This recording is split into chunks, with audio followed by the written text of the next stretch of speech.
Abraham Lincoln is one of the most admired leaders in American history. But behind the image of the unbreakable president was a man fighting with what many historians and clinical experts believe was untreated major depressive disorder. From a young age, Lincoln showed a consistent pattern of emotional suffering. In his era, it was called melancholy, what today would likely be recognized as clinical depression. His law partner William Herndon observed, "His melancholy dripped from him as he walked." Those close to him witnessed periods when Lincoln would sink into profound despair and even become nearly incapacitated by his mental anguish. Even Lincoln's personal writings show his struggles. In an 1841 letter, he confessed, "I am now the most miserable man living. If what I feel were equally distributed to the whole human family, there would not be one cheerful face on the earth." Those close to Lincoln noticed he often masked his sadness with humor, telling friends, "I laugh because I must not cry." Yet he would also drift into long silences, recite tragic poetry by memory, and suddenly withdraw even in crowded rooms. Then, in 1835, tragedy struck. Anne Rutledge, a woman many believe was his first serious romantic partner, was taken by illness, likely typhoid fever. Lincoln was devastated. He withdrew from public life and had to be closely watched by friends who feared he might harm himself. Then, in 1841, Lincoln had another breakdown. After his engagement to Mary Todd, who would later become his wife, was called off, Lincoln fell into what he described as the fatal 1st of January. Once again, friends intervened. They physically removed knives and razors from his home, fearing what he might do. Modern historians and psychologists now recognize that Lincoln's symptoms, chronic sadness, social withdrawal, thoughts of self-harm, and long periods of functional impairment, fit the criteria for major depressive disorder. But while Lincoln's battle with depression stretched across decades, our next president's emotional collapse came later in life, after a single life-altering tragedy. Calvin Coolidge barely spoke, barely smiled, and after 1924, barely seemed alive. While the public called him Silent Cal for his dry, withdrawn demeanor, what they didn't see was a textbook case of what we'd now call major depressive disorder. But unlike Lincoln, who battled depression throughout his life, Coolidge's condition seemed to have been triggered by one defining trauma: the sudden loss of his son. In June 1924, his 16-year-old son, Calvin Jr., developed a blister while playing tennis on the White House courts. It became infected. The infection spread quickly, and within a week, he was gone. Coolidge never recovered. He later wrote, "When he died, the power and the glory of the presidency went with him." His wife, Grace, noted that his emotional withdrawal became permanent. Aides and visitors described him as unreachable, sitting alone for hours, doing nothing, speaking to no one. He became increasingly apathetic, showing little interest in policy, avoiding decision-making, and slept excessively. He stopped engaging with his cabinet and the press. By 1927, even his personal secretary admitted Coolidge no longer seemed to care. The American Psychiatric Association criteria for major depression include persistent sadness, loss of interest, fatigue, impaired concentration, and social withdrawal, all of which Coolidge displayed in the years after his son's passing. He declined to run again in 1928, despite being politically viable. He retired in near total isolation and passed away just 4 years later. Coolidge's sudden loss of his son quietly unraveled his final years. Our next president, Franklin Pierce, shared a similar tragedy. However, his grief exploded outward into self-destruction and addiction. Franklin Pierce drank heavily before he entered the White House, and much harder after he left it. Though often dismissed as a forgettable president, Pierce's severe drinking, particularly after the passing of his son, fits what today would likely be diagnosed as alcohol use disorder, tied to unresolved trauma. And it started before Inauguration Day. By the time he became president in 1853, Pierce had already buried 3 of his children. But it was the final loss, his 11-year-old son Benjamin, that shattered him. Just 2 months before the inauguration, the Pierce family was traveling by train when it derailed. Benjamin was thrown from the car and instantly lost his life. Pierce and his wife witnessed it, and from that moment forward, Pierce was not the same man. In the months that followed, he descended into intense grief, emotional detachment, and escalating alcohol use. His wife withdrew into near total silence. One newspaper referred to the White House as a place of mourning. Pierce turned to the bottle. Reports of his administration describe him as erratic, unfocused, and increasingly reliant on alcohol during working hours. His symptoms align with what is now called persistent complex bereavement disorder, a chronic, debilitating form of grief marked by emotional numbness, detachment, and a sense that life has lost its meaning. Combined with signs of substance dependency, Pierce's behavior matches modern criteria for a dual diagnosis. After his presidency, Pierce's drinking worsened. He lived in isolation and was known to drink publicly and heavily. He eventually succumbed to cirrhosis of the liver at age 64. While Pierce's struggles were fueled by personal loss and addiction, our next figure, John Adams, battled storms of a different kind, violent swings between optimism and dark self-doubt. John Adams was brilliant. He was a stubborn patriot, a political theorist, and a man whose extreme mood shifts raised eyebrows even in the 18th century. Based on letters, diaries, and eyewitness accounts, historians and mental health professionals have suggested that Adams may have shown signs consistent with bipolar II disorder. Bipolar II involves significant restlessness, impulsivity, and bursts of energy, alternating between longer periods of deep depression. Adams fits this pattern. His letters swing between euphoric confidence and paralyzing self-doubt. He could write 20 pages in a night, launch into aggressive debates, and dominate entire political meetings, then, just days later, become withdrawn, irritable, and obsessed with failure. During the Continental Congress, some colleagues described him as intense to the point of combustion. Thomas Jefferson admired his mind but avoided his company. Adams himself admitted to violent passions and unpredictable energy. Later in life, Adams suffered what he called low spirits for long stretches. He became pessimistic, suspicious, isolated.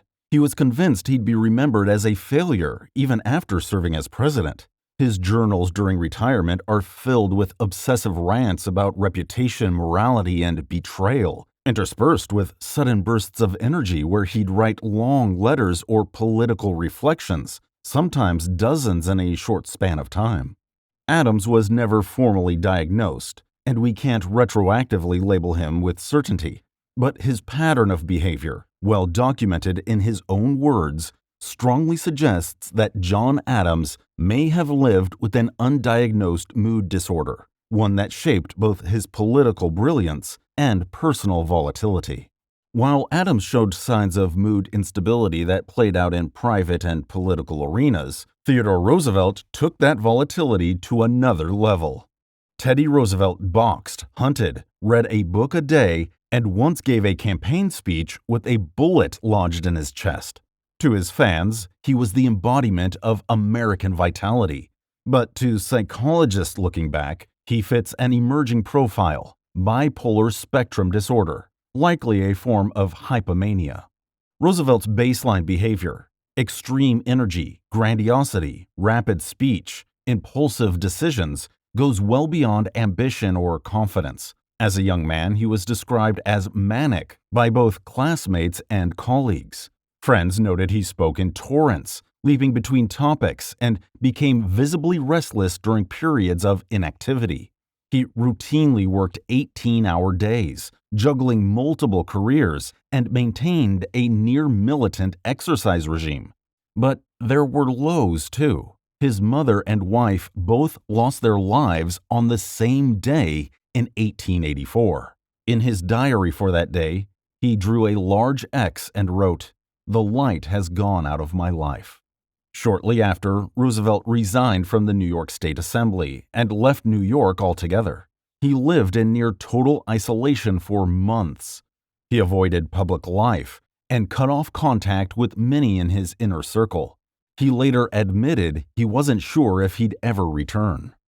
But he did return, and so did his intensity. His political moves often came in bursts, quitting the governorship, launching the Bull Moose Party, charging up San Juan Hill in the Spanish-American War, then retreating into private gloom after political defeats. Bipolar spectrum disorder doesn't always include full-blown manic or depressive episodes, and Roosevelt's bursts of charisma, agitation, irritability, and restlessness line up with the clinical profile for hypomania, although we must point out that he was never officially diagnosed. While Roosevelt's highs tended to energize those around him, Richard Nixon's darker instincts alienated even his closest allies, revealing a very different kind of psychological struggle. Richard Nixon didn't trust anyone, not the press, not his aides, not even his closest allies. And while some of that was political calculation, much of it seems psychological. Behind the tapes and the denials was a man showing possible signs of paranoid personality traits, and by the end, likely major depressive disorder. Even before Watergate, suspicion was a recurring theme in how he viewed the world. He saw enemies everywhere. He kept lists. He demanded loyalty pledges. He bugged his own staff. Former aides describe him as constantly convinced others were plotting against him. This is textbook for paranoid personality structure, interpreting benign events as threats. But as Watergate closed in, the paranoia escalated, and the mood became darker. During the final year of his presidency, multiple insiders reported symptoms consistent with major depression, long periods of silence, low energy, emotional withdrawal, and heavy drinking. Nixon would spend hours alone in the White House, barely speaking. According to Chief of Staff Alexander Haig, he sometimes refused to get out of bed or speak to anyone for days. One night, Henry Kissinger found him crying on the floor of the Lincoln sitting room, asking if he had let the country down. His physician, Dr. Walter Tkach, noted signs of fatigue and emotional instability, but kept the details private. There were also reports of Nixon taking sedatives and drinking to the point of blackouts, classic attempts at self-medicating through a prolonged depressive episode. He resigned from the presidency in 1974, spending the next year mostly in seclusion. While Nixon's seeming paranoia made him distrust those around him, our next president's condition forced him to let others run the country. In October 1919, President Woodrow Wilson suffered a massive stroke that left him partially paralyzed, with slurred speech, impaired reasoning, and severe emotional instability. After the stroke, Wilson became fixated on conspiracy theories involving political enemies and foreign powers, particularly during his failed campaign for the League of Nations. When advisors suggested compromise on the League, he reportedly accused them of betrayal. He refused to allow even minor treaty revisions, despite plummeting public support and clear Senate objection. This post-stroke paranoia and grandiosity indicated potential symptoms of possible delusional thinking. Wilson became irritable, suspicious, and emotionally erratic. He was unable to handle meetings, struggled to follow conversations, and sometimes gave responses that were nonsensical. Despite this, no public statement was made about the extent of his condition. The 25th Amendment, which outlines the rules for relieving a president who can't perform the duties of the office, did not exist yet. Instead, Wilson's wife, Edith Wilson, along with Wilson's personal physician, Dr. Carrie T. Grayson, controlled access to the president. For months, she reviewed documents. She decided what he would see, and she delivered instructions to the cabinet. When Wilson left office in 1921, he was physically frail and lived for just 3 more years. His condition is now understood as a major neurocognitive disorder, the clinical term for significant cognitive decline due to brain injury. Our next president's story takes us back to an earlier America, where a very different kind of struggle shaped the life of a founding father. Throughout Thomas Jefferson's adult life, he showed a persistent pattern of low mood, social withdrawal, and deep melancholy, traits that align with what modern psychiatry defines as persistent depressive disorder, PDD. This condition involves chronic, low-level depression lasting for years, less intense than major depressive episodes, but longer-lasting and often harder to detect.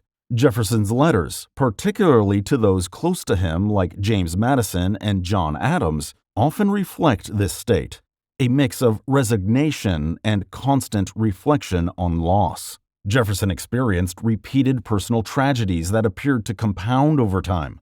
His wife Martha lost her life in 1782, after which Jefferson fell into a long period of withdrawal. He refused visitors, ceased public activity, and described himself in a state of sorrow uncheckered. In his later years, Jefferson often wrote of his fatigue with life, and his private writings suggest a long-term pattern of sadness and emotional distance. In one letter, he described life as a painful and thankless burden.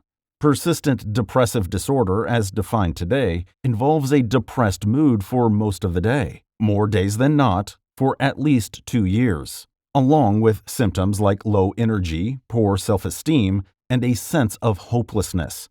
While Thomas Jefferson did experience documented periods of grief and melancholy, there is insufficient historical evidence to definitively determine that he did, in fact, suffer from this specific condition, and the diagnosis remains strongly speculative. What's less speculative is our next president's cognitive decline, with a confirmed diagnosis coming after his presidency. Ronald Reagan was formally diagnosed with Alzheimer's disease in 1994, 5 years after leaving the White House. This has led to retrospective questions about whether early symptoms might have been present during his presidency, particularly his second term. His diagnosis confirms that he was living with a major neurocognitive disorder. And looking back, it seems that early symptoms may have appeared while he was still in office. In public, Reagan often appeared confident and relaxed. But behind the scenes, there were growing signs of mental decline. Retelling the same stories again and again, difficulty recalling names, and having to rely on cue cards for even basic talking points. He would sometimes lose his train of thought mid-sentence, or forget details he had just been briefed on. Some former staff members, including Reagan's son, Ron Jr., have suggested they noticed potential signs of cognitive changes, saying he seemed confused and noticed something was amiss during the presidency. White House physician Dr. John Hutton denied any neurological disorder at the time, but acknowledged Reagan was experiencing fatigue and mental stress attributed to age. Reagan was already the oldest president in history at that time, 73 to 77 years old during his second term, and some of what observers describe are common changes associated with normal aging, rather than necessarily indicating pathology. But what is undeniable is that Ronald Reagan's later diagnosis of Alzheimer's disease makes him the only U.S. president known to have likely served during the early stages of a neurodegenerative illness. And while it was eventually confirmed only after his time in office, for our next president, we are still awaiting an official diagnosis. Joe Biden's cognitive fitness has been the subject of public debate throughout his presidency. There were repeated instances of verbal stumbles, memory lapses, and occasional confusion during speeches and appearances. Supporters argue that these issues are minor, largely coming from his lifelong stutter and normal aging. Critics suggest they could reflect signs of mild cognitive impairment. Medically, Biden's annual physical examinations have consistently found him fit for duty. His 2021 and 2023 health summaries specifically stated no findings consistent with neurological disorders such as stroke, multiple sclerosis, or Parkinson's disease. No formal diagnosis of mild neurocognitive disorder or dementia has been made. However, age-related cognitive decline, distinct from dementia, is a recognized phenomenon in individuals over 70. It can include slower information processing, occasional memory retrieval issues, and reduced verbal fluidity, all of which have been observed in Biden to varying degrees. So in short, while Biden has exhibited behaviors consistent with cognitive decline, there has been no confirmed diagnosis of a disorder. But what do you think? Was he as sharp as a tack, or should that be disputed, and was his decline clearly evident? And speaking of highly disputed, the final president on our list and his mental disposition is certainly the most controversial. Donald J. Trump has been the subject of widespread speculation regarding narcissistic personality disorder, NPD, largely due to his highly visible behavior, public statements, and interpersonal style. While no formal diagnosis has ever been made, and Trump himself denies any psychological issues, his behavior has been repeatedly compared to the clinical criteria for NPD by psychologists, psychiatrists, and political commentators. Narcissistic personality disorder involves a pervasive pattern of grandiosity, need for admiration, and a lack of empathy. It typically begins in early adulthood and presents in a variety of contexts. Trump has publicly described himself as a very stable genius, frequently ranks his achievements as the greatest, and regularly demands personal loyalty from staff and allies. His communication style often centers on personal success, ratings, poll numbers, and perceived enemies, which some experts have argued reflects classic narcissistic traits. His critics cite additional patterns: thin-skinned responses to criticism, frequent self-comparisons to historic leaders, and a tendency to frame disagreements as disloyalty or betrayal. During his presidency, multiple former aides described a governing style that prioritized personal loyalty over institutional norms or strategic planning. However, it's worth noting that many of these traits can also be found in high-performing, aggressive political leaders, and public visibility makes Trump's behavior unusually well-documented and scrutinized. Others argue that much of the speculation is politically motivated, or that Trump's style represents a calculated media strategy, rather than a fixed personality disorder. So, while no clinical diagnosis exists, the overlap between Trump's behavior and the criteria for narcissistic personality traits has encouraged ongoing debate, and it's one of the most high-profile cases of psychiatric speculation in presidential history. So, which side are you on? I'm sure you'll let us know in the comments. Thank you so much for watching the video and making it to the end. If you liked the video, or if it made you consider some of our leaders from a perspective you hadn't considered before, give us a like. It really helps the channel. And subscribe for more videos like this one. In fact, there should be one on your screen now, so go ahead and check it out. Thanks again. See you next time.